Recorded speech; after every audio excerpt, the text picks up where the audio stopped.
ለሰው ተሳስቶ ሰላም ያለ ሰው በቃ ኃጢአት ሰራ ማለት አይደለም።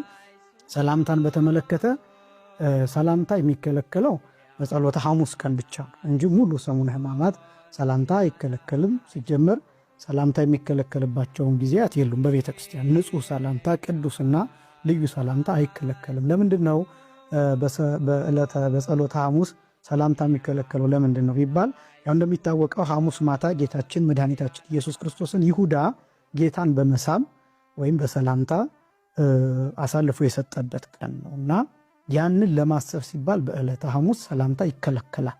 እንደዚህም ሲባል ዋናው ነጥብ ወዳጆችን ሰላም ማለት ወይም ደግሞ የተቀደሰ ሰላምታ መስጠት እሱ ኃጢአት ሆኖ አይደለም። ነገር ግን ለማሰብ ይህንንም አባቶቻችን በነገራችን ላይ በቅዳሴ ሁልጊዜ እንደሚባለው ዲያቆናቱ ወጥተው የሚያሳዩት አለ። በቅዳሴ ጊዜ የማይቋረጥና በዕለተ ሐሙስ እሱ ይከለከላል፣ አይደረግም።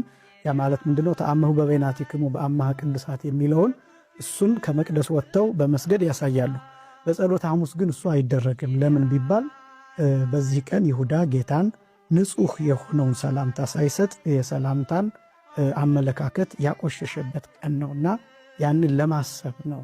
እና መልእክቱ ግን ከይሁዳ እና ከኤሳው የተለየ እጅ መነሳሳት ወይም ሰላምታ ይኑራችሁ ለማለት ነው። ዋናው መልእክት እሱ ነው እንጂ አንድ ሰው ተሳስቶ ሰላም ያለ ሰው በቃ ኃጢአት ሰራ ማለት አይደለም። ይህን በጥንቃቄ ማየት ይገባል።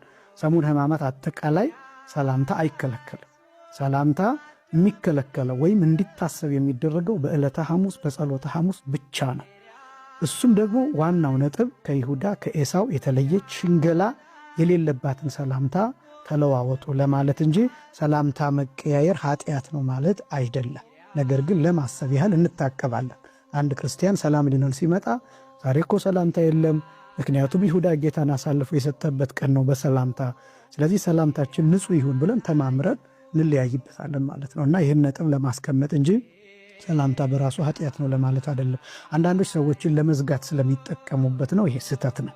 ሰላም እንዳለ ሕማማት ነው ብለው አውቀው ሰላምታን የሚጸየፉበት ወይም ደግሞ መጥፎ መልእክት የሚያስተላልፉበት ስለሆነ እሱ ትክክል እንዳልሆነ ለማሳሰብ እወዳለሁ።